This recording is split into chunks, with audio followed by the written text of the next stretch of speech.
দর্শক মন্ডলী, আজকে এটা হলো আমাদের তৃতীয় ভিডিও, যেখানে আমাদের সাথে আছে একজন মামা।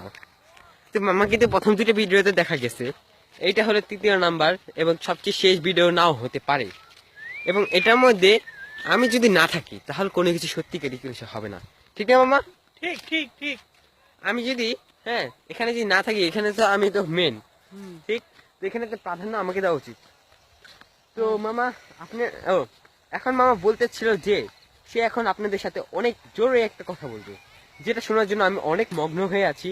আসলে তো এটা হলো ডায়লগ, আসলে আমি কোনো কিছু হই নাই, আমি শুধু সূর্য দেখতেছি।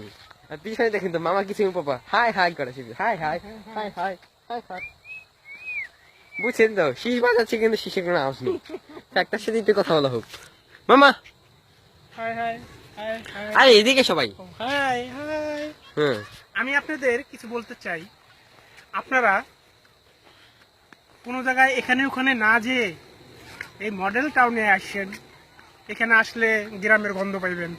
গন্ধ ওহ গরু যাদের ঢাকা শহরে আছে, বাড়িঘর নাই, ঢাকায় পড়ে নিছে ময়লা আবর্জনা, তারা যদি দেশে ঘুরতে চায় এখানে আসে পড়েন, ঠিক আছে?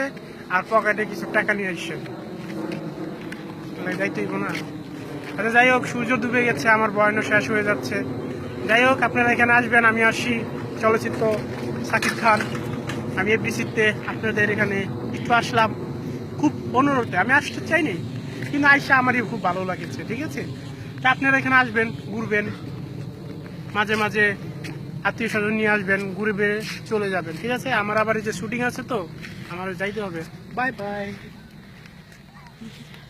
থাক, আপনারা তো বুঝতেই পারলেন সে একজন অনেক ব্যস্ত ব্যস্ত মানুষ, তো তাকে ছাড়া তো কোনো কিছু হতেই পারে না। থাক, আমরা কোনো মন খারাপ করিনি, কারণ সে যখন গেছে তখন আমাদের একটু শান্তি হলো। আচ্ছা। আপনার মানে শান্তি হলো। আচ্ছা ভাই, এই যে লোকটা শাকিব খান বলে গেল, হ্যাঁ, তার মন্তব্যে কি বলা হয়? আপনি তাকে কি বলতেছেন বলেন তো? তাকে বলতেছি সে এমনিই তার অনেক ব্যস্ততার মানুষ, আমাদের মাঝখানে আসলো, কিন্তু সত্যি কথা সে আমাকে জোর করে নিয়ে আসলো, কিন্তু শেষ সময় যাতে সময় বললো, আমি বলে তাকে জোর করে আনছি। তো এখন তার জন্য তো আর কিছু বলতে পারি না। সে যখন এবিসি থেকে আসছে, কিন্তু তার এবিসি হলো আমাদের বাসেবো এলাকার রাজারবাগের কোন একটি বাড়িতে থাকে, থাক, অসুবিধা নেই।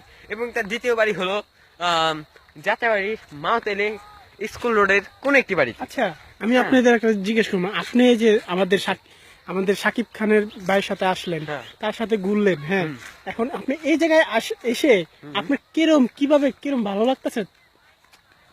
আমার যত ভালো লাগতেছে তা আমি তো বলে বুঝাতে পারবো না, এত ভালো লাগতেছে যাতে আমার পা ব্যথা করতেছে। দ্বিতীয়ত আমার শরীর পা এখন ঠান্ডা হয়ে আসছে। আর তৃতীয় কথা, আমার এখন বাসায় যেতে মন চাইতেছে না, কারণ আমি এখানে শুইতে পারি। আচ্ছা, তাহলে আমি একটা কথা বলি, আমি ওই যে বাসার থেকে আপনার ফোন দিয়া ওই কম্বল আর চাদরটা নিয়ে আইতে বলছি, ঠিক আছে? আচ্ছা, ফোন দিয়ে বলতে পারেন, কিন্তু আমার মোবাইলে তো এখন ব্যালেন্স শেষ, কি করবেন? ও আচ্ছা, ঠিক আছে। আচ্ছা যাই হোক, আপনাকে ধন্যবাদ, আপনি আমাদের মাঝে আসছেন। খুব আপনার এটার জন্য একটা বাংলালিংক কোম্পানি থেকে একটা মোবাইল আপনাকে গিফট করা হলো। আমার বাংলালিংক কোম্পানি অলরেডি একটা মোবাইল আছে। ও, তাও আপনি ভাইকে ভালো পান, ঠিক আছে? আচ্ছা, সরাসরি আমরা চলে যাই, একটু এত সুন্দর আমরা বলি, ঠিক আছে? এখন আমরা সরাসরি একটু দেখে আসি এত সুন্দর কিভাবে। ও, কত সুন্দর জায়গা এটি! এটি চারপাশে মানুষজনের নাই কোনো জায়গা। এখান থেকে সরাসরি দেখা যায় সানসেটের সময়। ওই দেখেন সোজা কমলা কালার একটি সূর্য ডুবতেছে, যা আমি এখন মোবাইল স্ক্রিন থেকে কিছু দেখতে পাচ্ছি না। তো সরি, আপনাদের দেখাতে পারবো না। এই দৃশ্যটা অনেক সুন্দর, যা ক্যামেরাতে ধরে বোঝানো যায় না। আমি দেখতেছি সামনে কয়েকটা ছেলে পেলে ক্রিকেট খেলছে, কিন্তু আপনারা দেখতে পারবেন না, কারণ মোবাইলের ক্যামেরাটা অত জুম করা হয়নি। তো আমরা এখন কোথায় যাই? কোথায়? ও, শাকিব খান, আপনি আবার আসছেন? না, আমার এখানে একটা শুটিং হইবে, তো এটার জন্য আমি শুটিংটার আসছি। তা আপনি চলতে চলতে আমার সাথে দেখা হয়ে গেছে, সমস্যা নাই। বাই। আর একটা কথা মনে রাখবেন, আমার ছবি হলে যা আপনারা দেখবেন, ঠিক আছে? আজকে শাকিব খান যে কথাটা বললো সেটার একটি শুটিং দেখানো হচ্ছে। তার শুটিং এরিয়াটা হলো এই গাছপালা, যেখানে সে বসে বসে গাছ খাবে। নিশা এবং শাকিব খান। নিশা এবং শাকিব খান, এই শাকিব খানের কি যে কত কিছু সাকিব খান হয়ে গেছে তো আমি নিজেও বলতে পারছি না। তো এখন নিশা ডায়লগ মার। নিশার ডায়লগ ছাড়বে সে, সাকিব খান হয়ে নিশার ডায়লগ শুনেন আপনারা। কিরে লুলা বাবারে লুলা, তুই আবার আইছ? তোর না কইছি তোর টেংনি ভাইঙ্গা দিমু, তোর খেল নাই। ওই আমি আসি নাই, তোর সাথে একদিন দেখা করতে আইছে। ওই তুই কার কথা কস? ডায়লগ কই, ডায়লগ ছাড়েন। এই পিয়া, এই পিয়া, তুই কোথায়? হ্যাঁ?